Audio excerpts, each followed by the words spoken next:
Salam bahagia tergerak, bergerak, menggerakkan.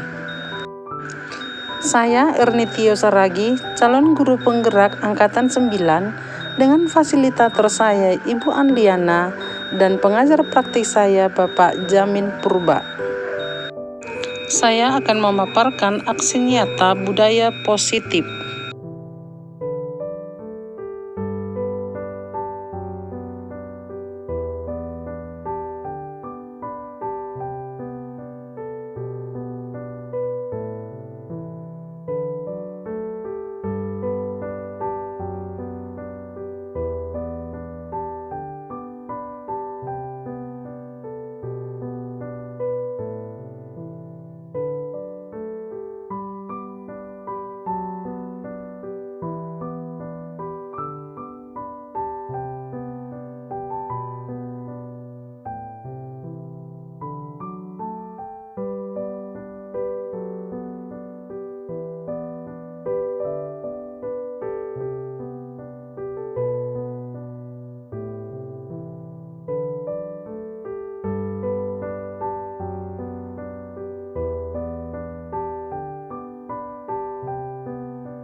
Kita dukung ya ibu-ibu teman kita, kalau bukan kita yang mendukung teman kita siapa lagi, karena semua jerih lomba yang dilakukan oleh Ibu Ernitio itu bukan untuk kepentingan dia pribadi tapi untuk kepentingan sekolah kita ya. Jadi sekali lagi kami ucapkan terima kasih ibu-ibu yang sudah sudi meluangkan waktunya pada kesempatan pagi hari ini. Sebelum kita memulai kegiatan kita pagi hari ini, marilah kita berdoa menurut keyakinan kita masing-masing. Berdoa dimulai. Selesai. Selanjutnya kita akan masuk ke pemaparan diseminasi oleh Ibu Ernitio. Kepada Ibu Ernitio kami persilakan.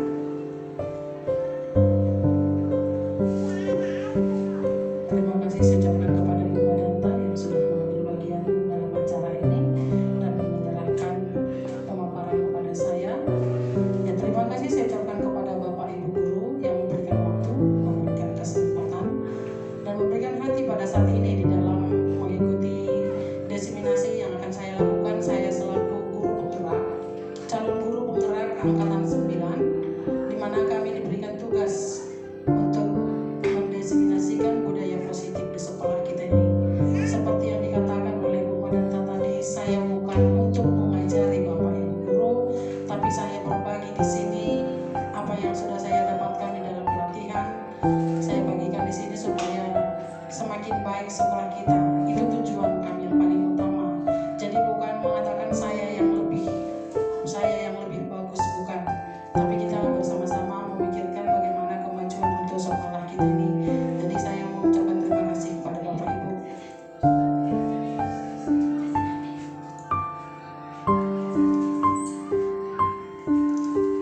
Dan saya juga mengucapkan terima kasih walaupun tidak ada di sini anak murid yang siap sedia selalu juga dalam membantu saya dalam pembuatan tugas-tugas. Yang pertama adalah tujuan diseminasi. Tujuan diseminasi atau seminar kecil yang saya lakukan, yang kita lakukan pada saat ini, yaitu supaya guru memahami pentingnya mengetahui kebutuhan belajar dan lingkungan yang memfasilitasi seluruh individu di sekolah agar dapat meningkatkan kompetensinya secara aman dan nyaman.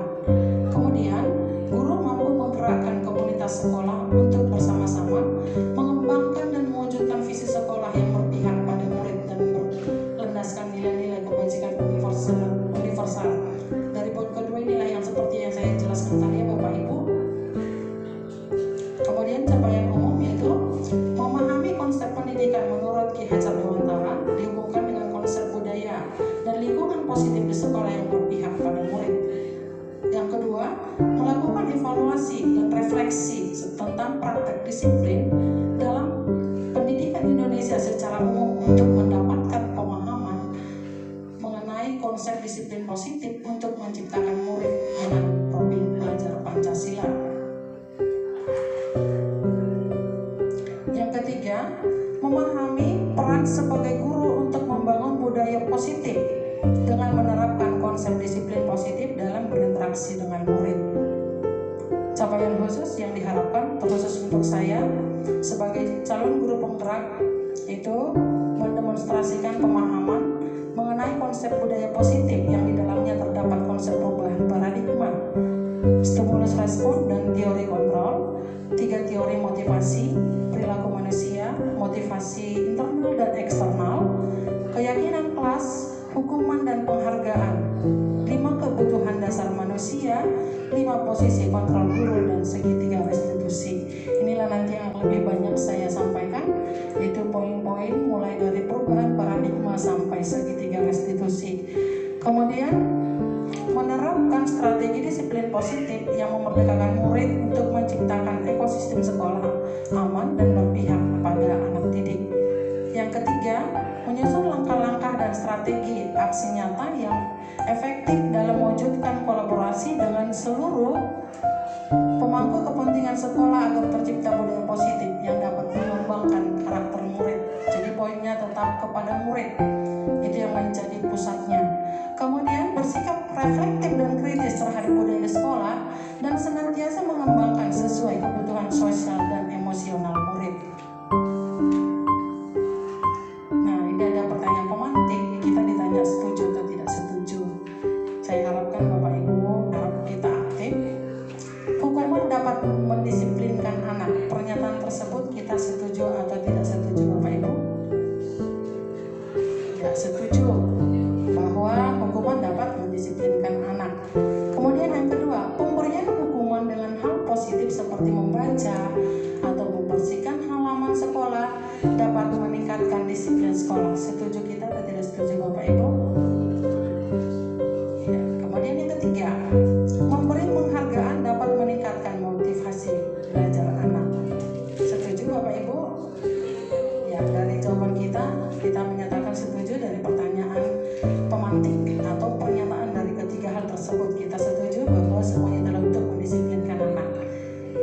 Jadi saya di sini bukan langsung memberikan jawaban yang benar begini, enggak. Yang kita katakan semuanya itu adalah benar adanya.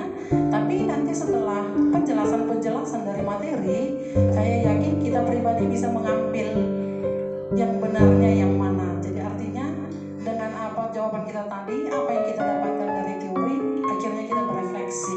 Karena kita guru yang diharapkan sebenarnya adalah refleksi itu sangat penting. Dari situlah kita memperbaiki pembelajaran kita ke depan. Topiknya di dalam itu tadi sebenarnya sudah saya sampaikan tadi di capaian khusus, tapi izinkan saya untuk mengulangi kembali topik yang akan kita bahas, yaitu yang pertama disiplin positif dan nilai-nilai kebajikan universal. Yang kedua teori motivasi, hukuman dan penghargaan dan restitusi. Yang ketiga keyakinan kelas. Keempat kebutuhan dasar manusia dan dunia berkualitas. Yang kelima restitusinya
berbagi cara, terserah si pelaku tadi gimana supaya dia dapat.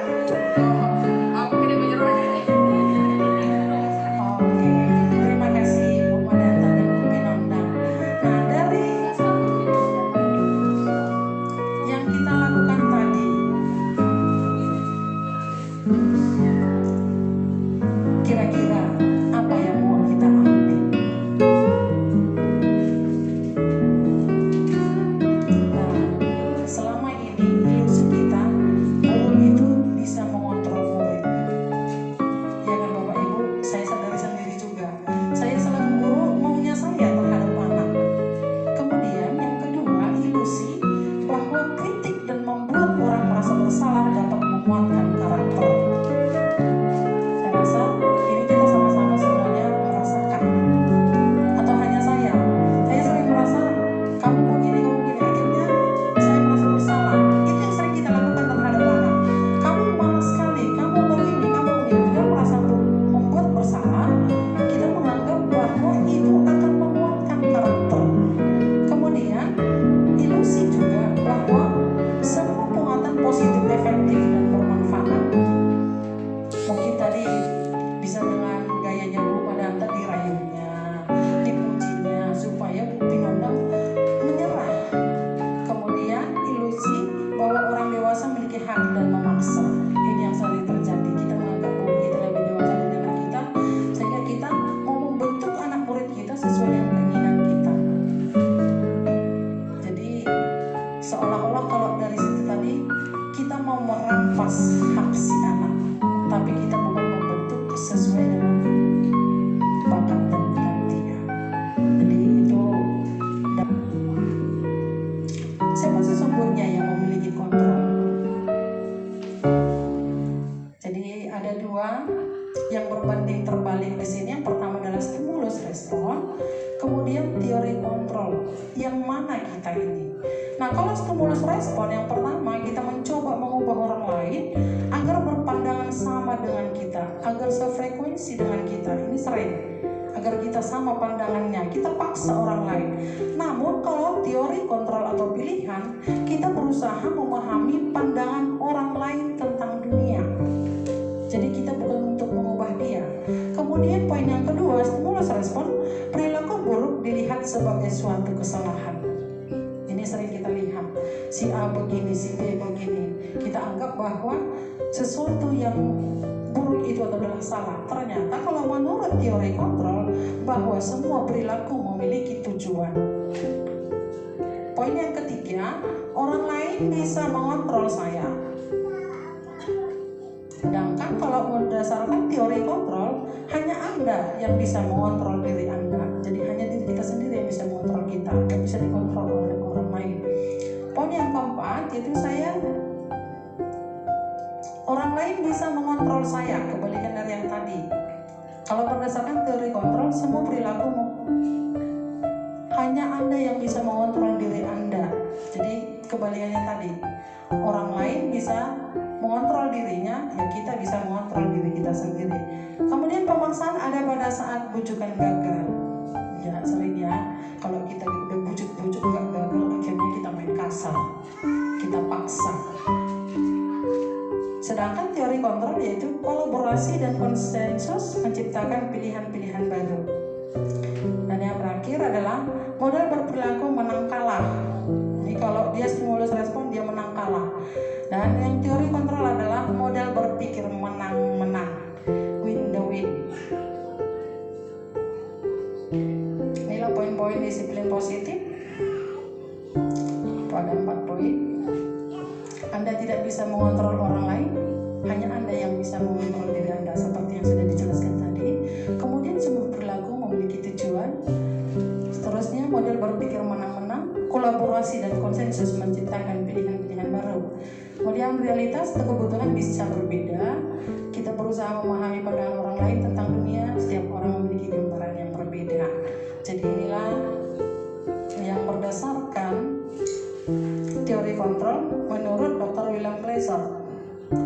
Makna disiplin itu sebenarnya apa?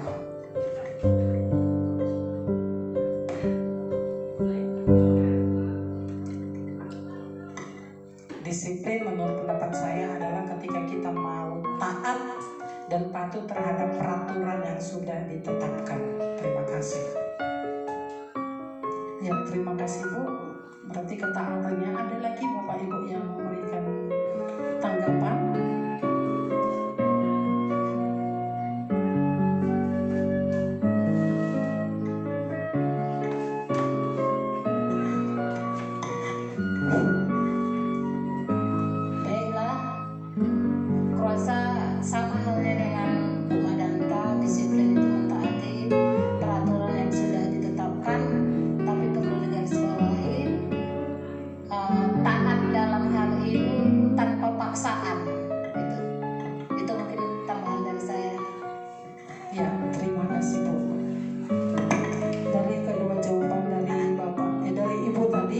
Berarti kita lebih menekannya taat kepada peraturannya. Hanya teman dari Bu Siwa tadi yang mengatakan bahwa bukan paksaan. Nah, dari keterangan ini nanti bisa kita akan lihat gimana. Nah, ini makna disiplinnya sebenarnya. Belajar kontrol diri dengan menggali potensi kita. Jadi kita belajar mengontrol diri, menggali potensi agar tercapai tujuan mulia, yaitu menjadi seseorang yang kita inginkan berdasarkan nilai-nilai yang kita hargai.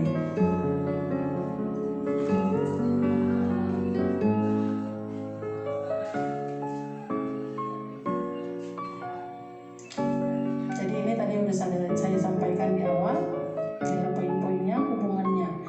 Jadi intinya yang diharapkan di sini adalah murid-murid yang disiplin. Dilihat dari puncaknya nanti adalah sudah terpenuhi kebutuhan dasar manusia. Jadi kebutuhan dasar manusia itu ada 5: bertahan hidup, penguasaan, kasih sayang dan rasa diterima, kesenangan dan kebebasan. Apakah makna disiplin yang sebenarnya?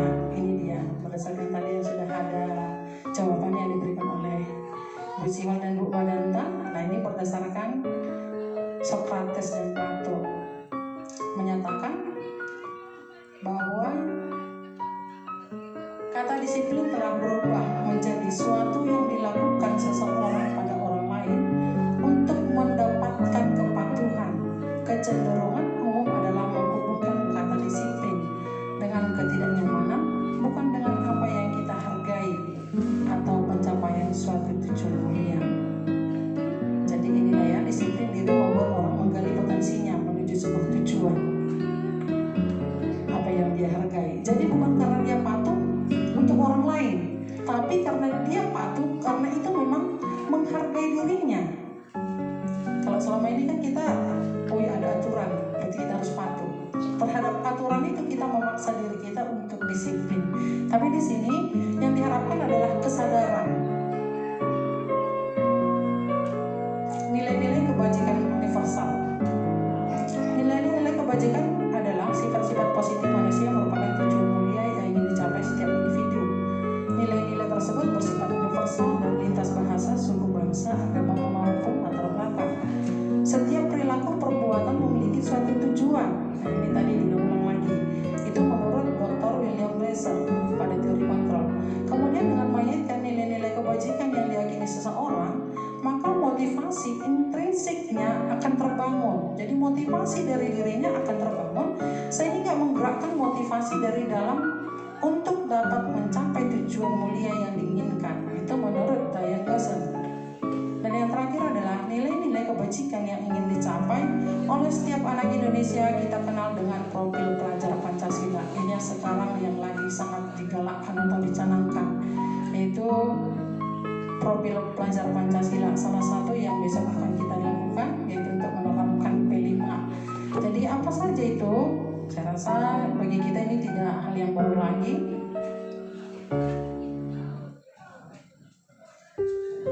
6 dimensi profil pelajar Pancasila: beriman, bertakwa kepada Tuhan Yang Maha Esa, mandiri, bernalar kritis, kreatif, bergotong royong, berkebinekaan global. Inilah yang menjadi harapan kita untuk anak-anak didik kita semua. Nilai-nilai kebajikan yang akan dimiliki, keenam ini saja yang dimiliki anak kita, kita rasa pasti dia akan menjadi orang yang berhasil. Kemudian teori motivasi, hukuman, dan penghargaan, restitusi. Teori motivasi perilaku manusia itu ada dua, yaitu motivasi ekstrinsik atau eksternal, kemudian motivasi internal atau intrinsik. Jadi ada dua. Kalau motivasi ekstrinsik atau eksternal, yaitu untuk menghindari ketidaknyamanan. Jadi kita taat akan sesuatu karena kita tidak merasa nyaman. Apa yang terjadi apabila saya tidak melakukannya? Itu yang sering. Itulah dia kalau ekstrinsik, artinya dari luar diri kita. Kemudian ada satu lagi, motivasi ekstrinsik atau eksternal, yaitu untuk mendapatkan imbalan dari orang lain atau institusi. Ada penghargaan, ada imbalannya. Inilah dia dari luar. Apa yang terjadi bila saya dapat, apa yang akan saya dapatkan apabila saya melakukannya? Kalau saya untuk mendapatkan imbalan, berarti harus dikerjakan biar saya dapat ini. Nah inilah kalau dari luar. Sedangkan yang motivasi internal, inilah yang menjadi tujuan disiplin positif yang sebenarnya, yaitu untuk menghargai diri sendiri. Jadi bukan untuk dihargai orang lain, tapi untuk menghargai diri sendiri. Inilah harapan diseminasi pada hari ini yang sangat diharapkan kepada kita sekolah untuk menerapkan budaya positif. Inilah dasarnya sebenarnya. Jadi kita bukan memaksa seperti dikatakan oleh Bu Sihol tadi, bukan paksaan sebenarnya, tapi kita memberikan kesadaran bagi anak didik kita dan kepada kita pendidik, sehingga bisa kita menghargai diri kita masing-masing.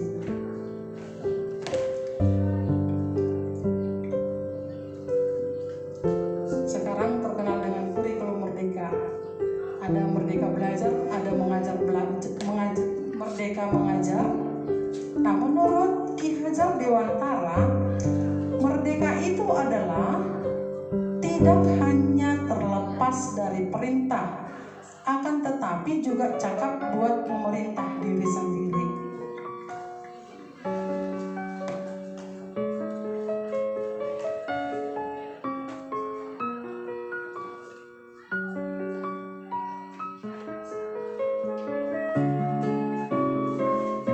Jadi ini menurut Ki Hajar Dewantara, bahwa merdeka itu artinya tidak hanya terlepas dari perintah, akan tetapi juga cakap buat memerintah diri sendiri.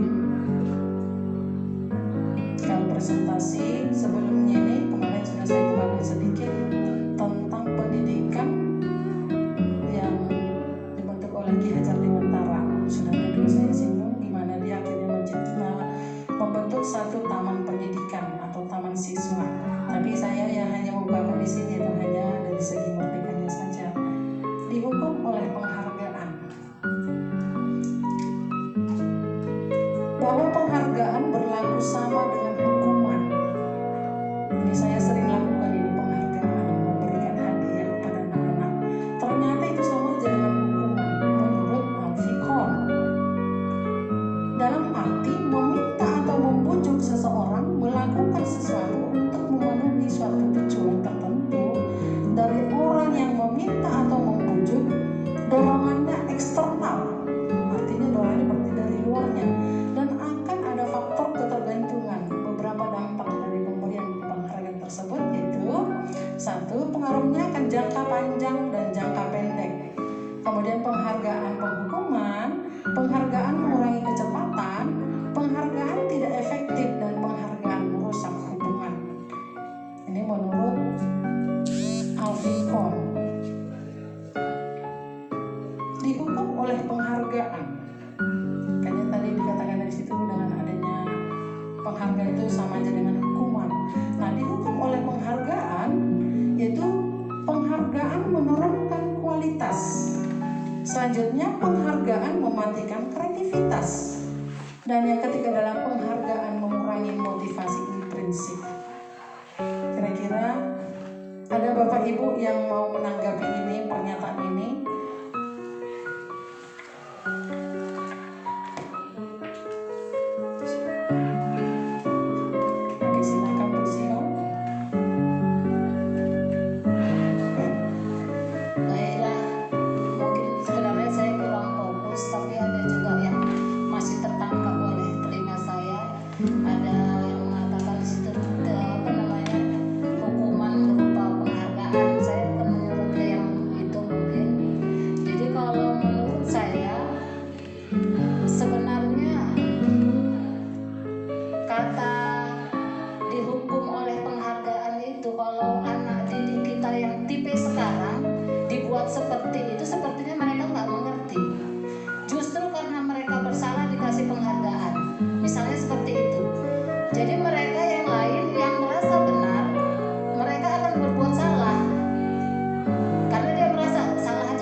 bagaimana menurut Bapak Ibu yang lain lah mungkin, atau hanya pendapat saya yang seperti itu? Mohon saya di sini minta pencerahan dari kalimat itu. Itu maksudnya. Terima kasih. Terima kasih Bu.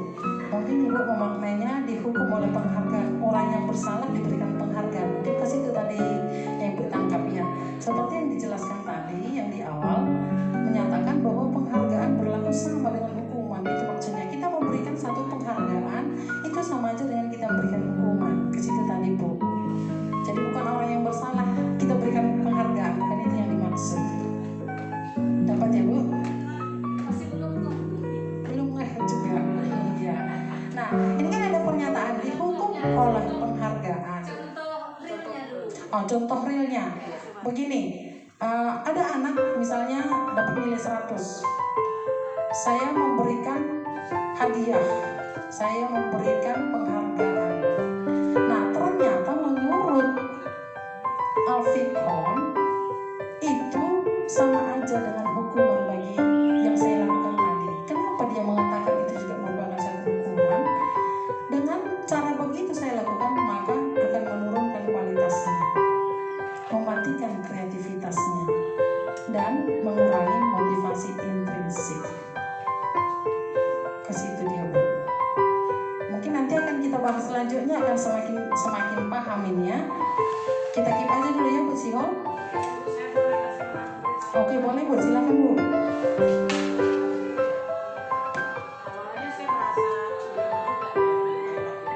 Penghargaan kok sama dengan hukuman gitu ya. Tapi akhirnya saya berpikir begini, dan tolong dikoreksi apakah salah pemahaman saya. Jadi seperti contoh yang Ibu bilang tadi, ada anak gitu kan, dia dapat nilai 100, kemudian kita kasih penghargaan. Nah itu akan menjadi hukuman buat dia, karena dia akan terus berusaha mempertahankan prestasinya, jadi beban berat buat dia gitu. Aku udah dapat penghargaan, nanti ketika aku tidak lagi mendapat nilai 100, itu aku tidak dapat penghargaan lagi gitu. Jadi itu intinya jadi beban, seperti hukuman buat dia. Mungkin itu pemahaman saya, entah benar atau salah tolong dikoreksi. Ya, terima kasih Bu Madanta. Dan semakin ada pencerahan. Ya. Oke. Nah, kita lanjut.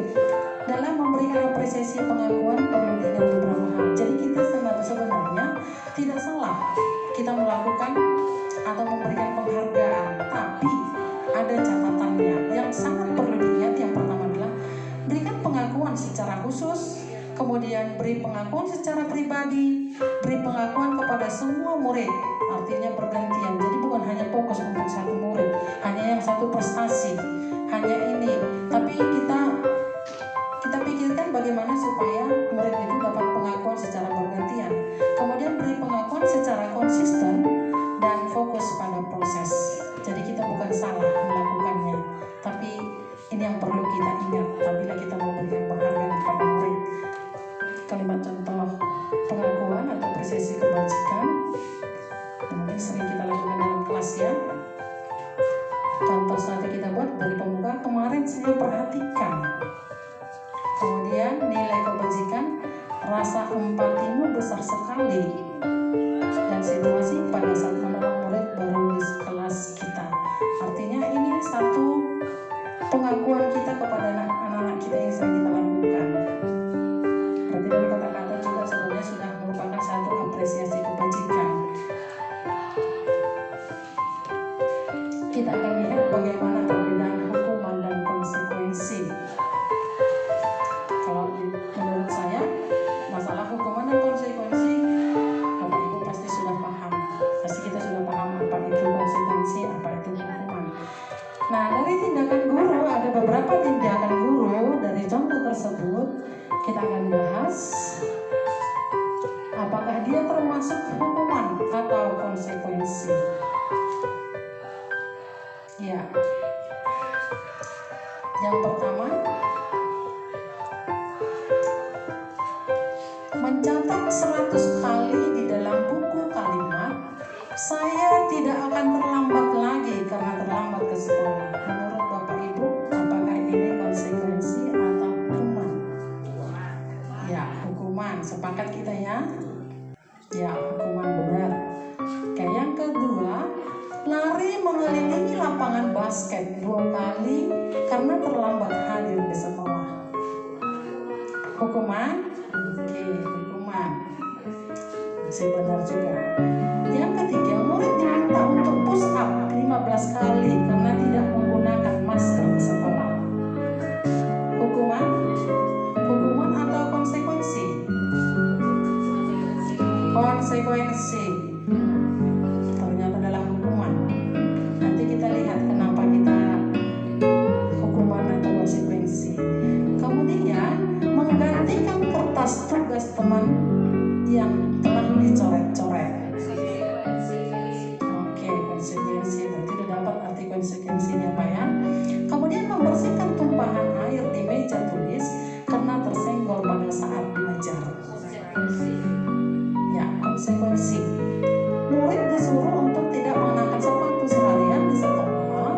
olahraga tadi.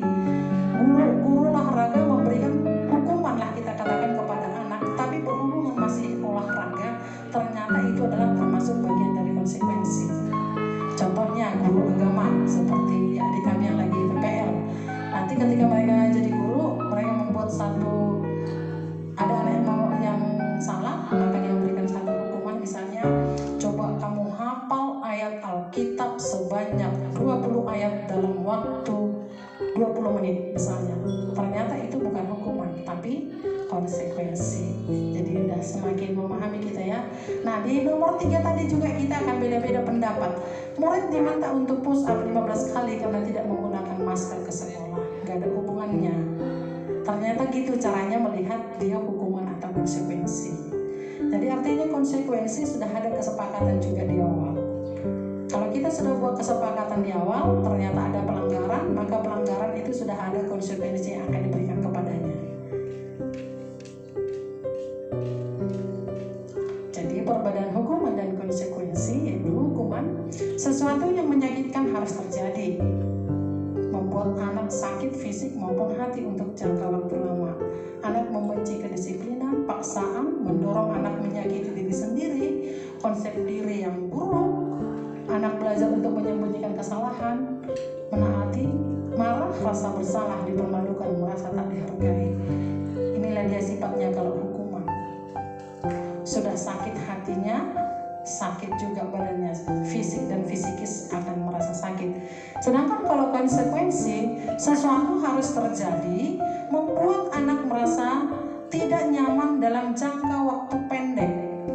Anak menghargai disiplin, stimulus tanggapan, mendorong anak agar mudah menyesuaikan diri, konsep diri yang baik, anak belajar untuk mematuhi peraturan, kehilangan hak dibuat tidak nyaman, diasingkan untuk sementara. Jadi ini dia perbedaannya hukuman dengan konsekuensi. Jadi kalau diperhatikan dari sini, kita lebih banyak melaksanakan yang mana Bapak Ibu? Kalau saya secara pribadi lebih banyak hukuman.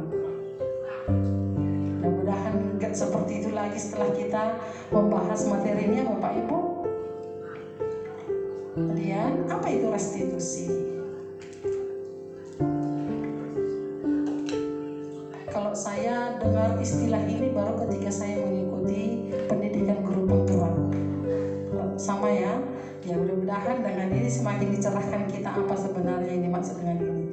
Restitusi adalah proses menciptakan kondisi bagi murid untuk memperbaiki kesalahan mereka. Jadi prosesnya. Jadi kita bukan hanya melihat hasil, tapi proses. Sehingga mereka bisa kembali pada kelompok mereka dengan karakter yang lebih kuat.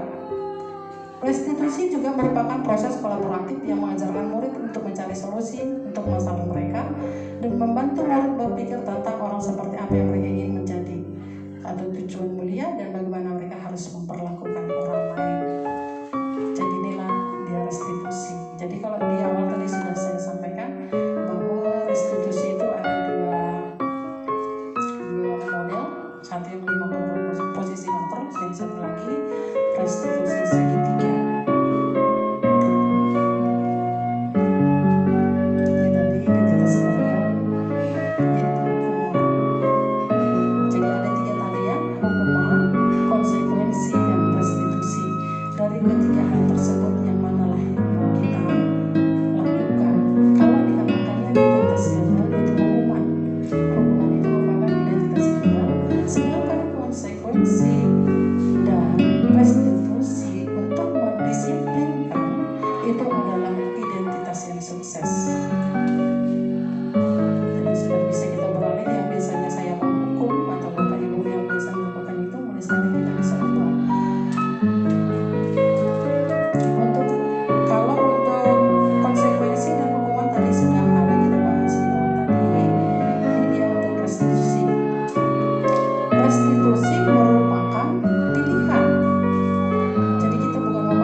ciri-ciri restitusi bukan untuk menebus kesalahan, namun untuk belajar dari kesalahan. Kedua, memperbaiki hubungan. Yang ketiga, tawaran, bukan paksaan. Jadi kita membuat tawaran, ada pilihannya. Yang keempat, restitusi menuntun untuk melihat ke dalam diri. Kelima, restitusi mencari kebutuhan dasar yang mendasari tindakan. Keenam, restitusi diri adalah cara yang paling baik. Ketujuh, restitusi fokus pada karakter, bukan tindakan. Jadi kita tetap dia fokusnya ke karakter. Berarti sejalan dengan profil pelajar Pancasila dalam pembentukan karakter. Kedelapan, restitusi fokus pada solusi. Dan yang kesembilan, restitusi mengembalikan murid yang berbuat salah pada kelompoknya.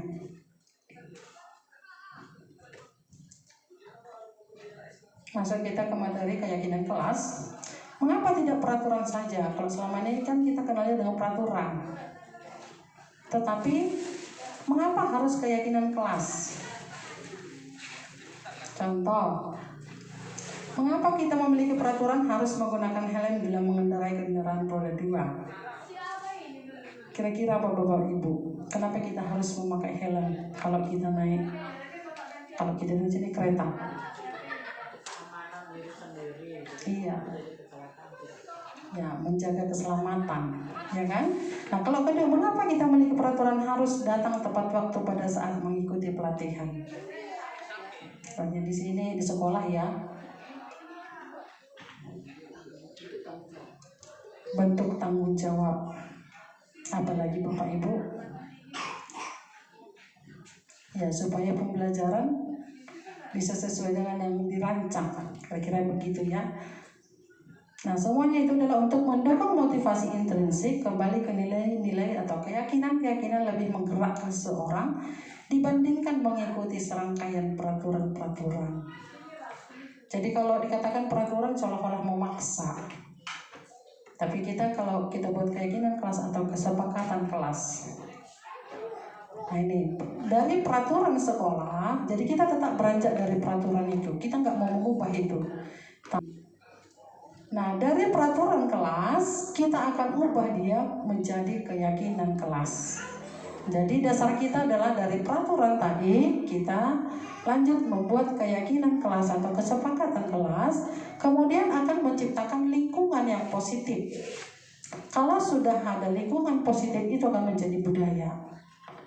Contohnya, kenapa budaya nenek moyang kita bisa sampai sekarang ini kita tetap awet? Masih tetap ada ulos, ada tari-tariannya. Padahal itu mulai nenek moyang kita sudah ada. Karena itu sudah dibudayakan. Artinya didengung-dengungkan terus. Inilah harapan kita untuk sekolah kita ini. Memang gak gampang. Itu hanya cerita belaka. Kadang ada juga yang dengar-dengar gitu. Memang benar. Tapi harus ya kita dengung-dengungkan. Kita terus bilangkan contoh yang sudah dilakukan oleh tim P5 di kelas. Dengan membaca itu saja, kadang kalau saya ini pengalaman saya di kelas, ini apa? Akhirnya mereka membaca, oh iya Bu, iya. Jadi kesepakatan kelas atau keyakinan kelas di sini juga ya kira-kira begitulah. Jadi saya rasa nggak ada yang sulit kalau kita kerjakan bersama. Ini contoh kesepakatan kelas, datang tepat waktu, mengucapkan salam. Kami guru dan murid yang saling menyayangi. Jadi di dalam membuat kata-kata kesepakatan kelas atau keyakinan kelas ini, kita menggunakan kalimat yang positif. Jadi kita tidak membuat kalimatnya itu seperti kalimat langsung menghakimi. Kalau kita lihat nanti ya, ini yang sudah kami lakukan di dalam kelas 12 ATP 1. Yang mereka membuat tanpa ada paksaan, tanpa ada campuran orang lain. Kemudian yang mereka tulis tadi ditempelkan. Dan hasil yang mereka sudah buat itu karena banyak yang berulang-ulang. Misalnya gini, menjaga kebersihan kelas dengan membuka sepatu. Nah, jadi itu kita sepakati poinnya, kita buat kalimatnya yang mana lebih bagusnya, tapi dia menuju ke sana. Akhirnya adalah kesepakatan kelas dibuat di dalam kelas itu. Kalau untuk sebatas ini saya masih perhatikan dari kebersihannya. Saya lihat kelas 11 ATP 12 ATP 2 tadi mereka masih taat, saya lihat masih diletak sepatunya di luar. Jadi mudah-mudahan dengan hari ini kita akan semakin giat untuk menerapkan ini di dalam kelas kita masing-masing.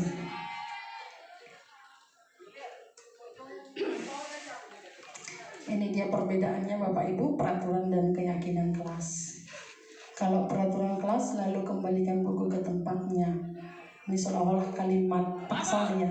Ya Bu Devi dari Guru Bahasa Indonesia, kira-kira kalimatnya itu selalu kembalikan buku ke tempatnya. Seolah-olah kalimat paksaan ya Bu. Kalau di keyakinan kelas dibuat ya tanggung jawab, simple. Artinya kalau sudah ada kesepakatan kelas dibuat di situ tanggung jawab. Misalnya mejanya yang mencong pun kita sudah masuk poin ke sini, tanggung jawabnya mana. Jadi simpel aja kalimatnya, tapi banyak hal yang berhubungan ke sana. Kemudian dilarang mengganggu orang lain, ini sering dalam kelas. Dilarang mengganggu orang lain dalam kelas.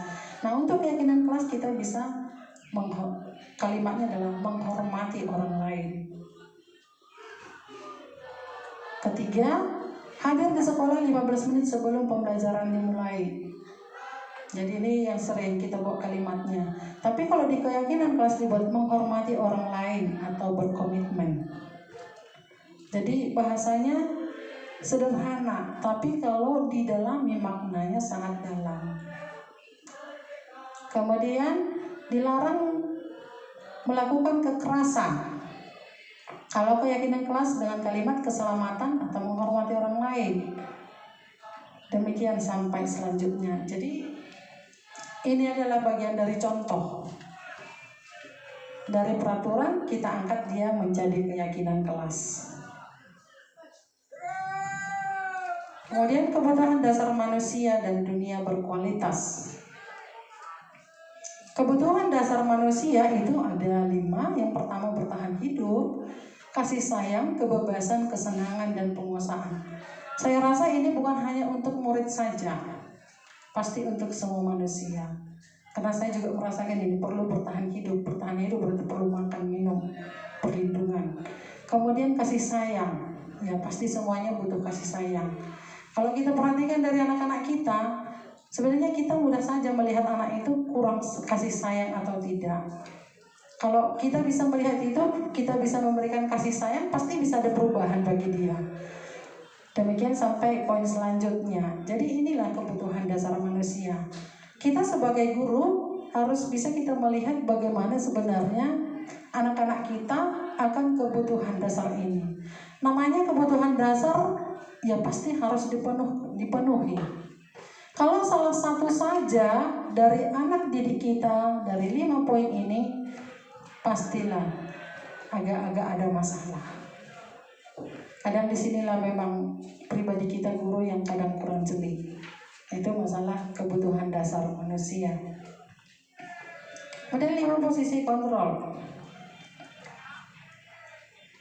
5 posisi kontrol yaitu ada penghukum, pembuat rasa bersalah sebagai teman, pemantau, dan manajer. Jadi dari penghukum dan pembuat bersalah dikatakan itu adalah identitas gagal. Kenapa dia dikatakan identitas gagal? Bisa kita lihat dari poin-poinnya. Kalau penghukum menghardik, menunjuk-nunjuk, menyakiti, menyindir. Kalau pembuat bersalah biasanya kita berceramah.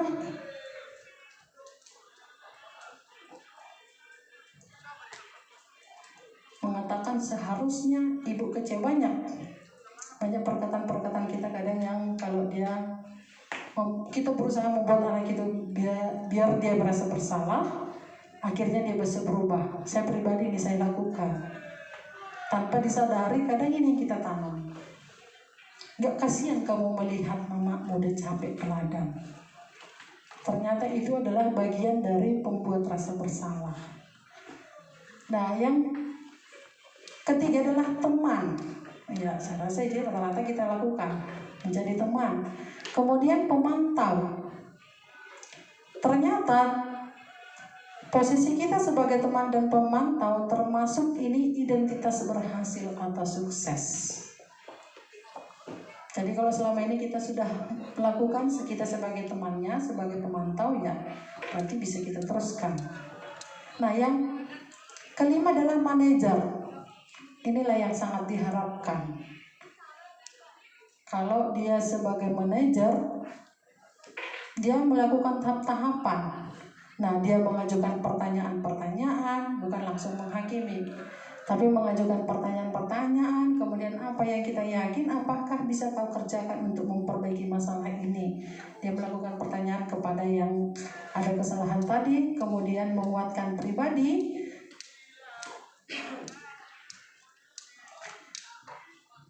Inilah yang dilakukan kalau dia manajer. Jadi makanya dikatakan bahwa penghukum dan pembuat rasa bersalah itu adalah identitas gagal. Jadi ini bisalah kita tinggalkan. Tapi berlakulah kita sebagai teman dan pemantau, itu juga merupakan identitas berhasil. Tapi yang paling diharapkan adalah kita sebagai manajer.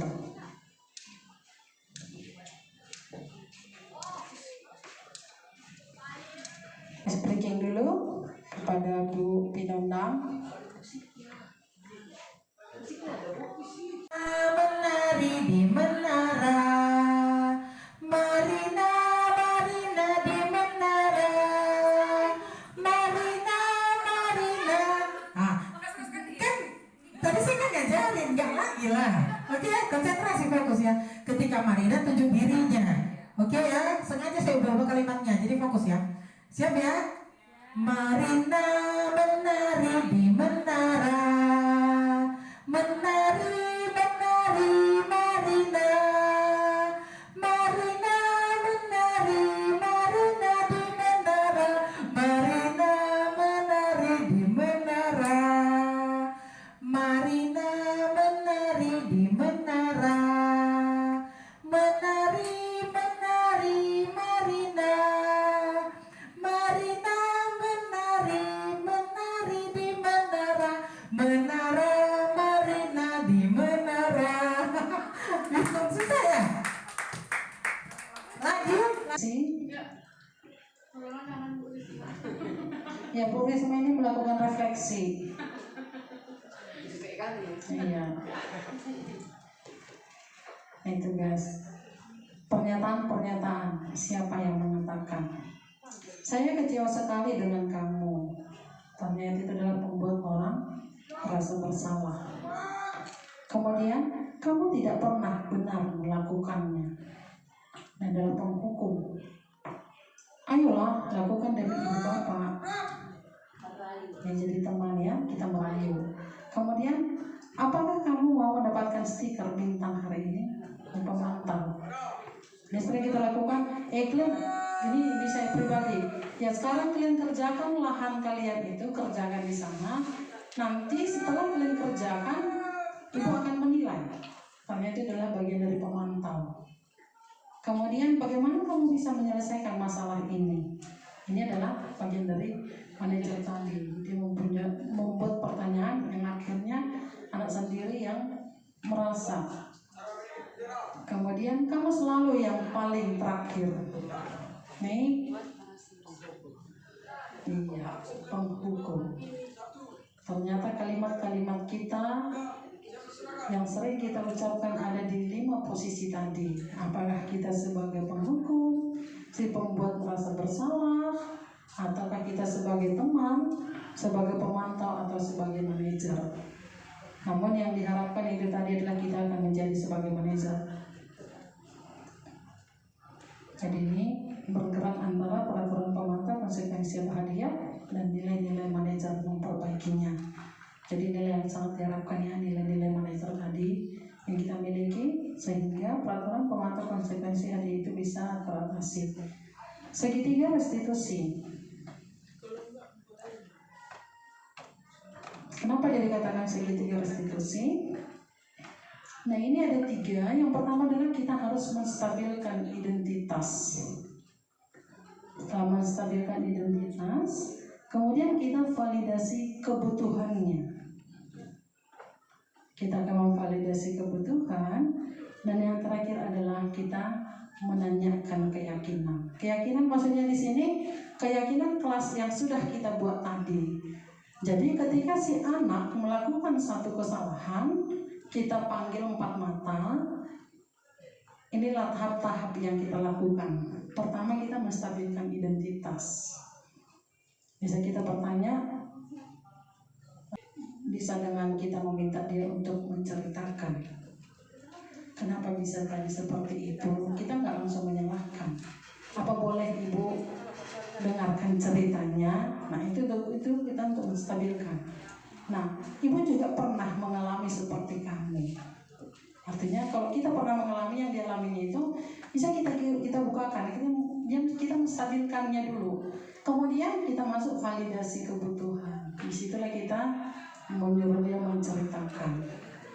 Jadi tujuan kita di situ bukan untuk melihat siapa salah, siapa benar, tapi memberikan kesadaran kepada anak tersebut dan menghubungkannya menanyakan keyakinan. Artinya keyakinan kelas yang sudah disepakati. Nah, kira-kira dari kejadian tadi yang kamu lakukan tadi, keyakinan kelas yang mana yang sudah kamu langgar? Jadi kita tetap hubungkannya adalah keyakinan kelasnya tadi.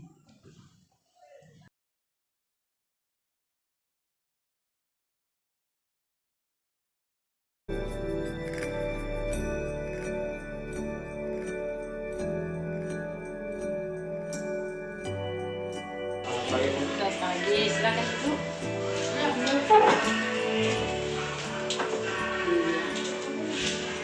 Dari Indo tahu kenapa ibu panggil saya ini?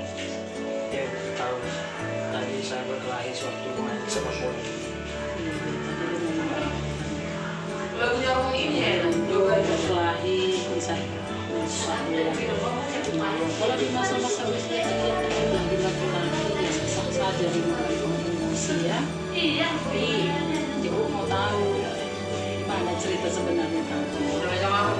Jadi satu kali bermain sepak bola, dia bermain sesuka hatinya. Jadi saya emosi melihat dia, lalu saya selidiki sampai dia jatuh. Jangan jatuh saja ya. Bagaimana kalau kita jatuh ke seneupa kita, begitu kejadian itu dari ini sudah disampaikan. Nah tapi kita lihat keyakinan kelas kan sudah ada kesepakatan kelas kan.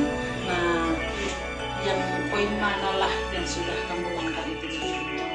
Saya tidak menghargai teman dan saya tidak sportivitas sewaktu bermain olahraga.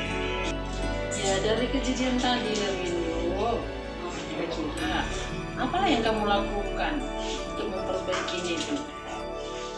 Nanti setelah dari sini saya akan menjumpai dia, saya akan minta maaf kepadanya dan saya akan berjanji tidak akan melakukan kesalahan itu lagi.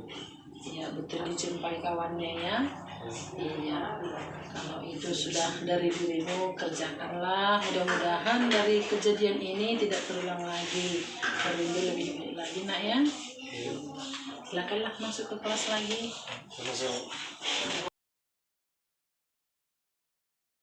Saya merasa sangat senang di mana saat saya melakukan kesalahan, saya tidak langsung disalahkan dan disudutkan. Saya diberikan kesempatan untuk menjelaskan mengapa saya melakukan itu dan apa alasan saya untuk melakukan itu. Dan setelah saya jelaskan, saya sadar bahwa kesalahan saya itu sangat fatal. Dan saya berjanji tidak akan mengulangi kesalahan itu lagi. Dan saya akan meminta maaf kepada teman saya. Terima kasih.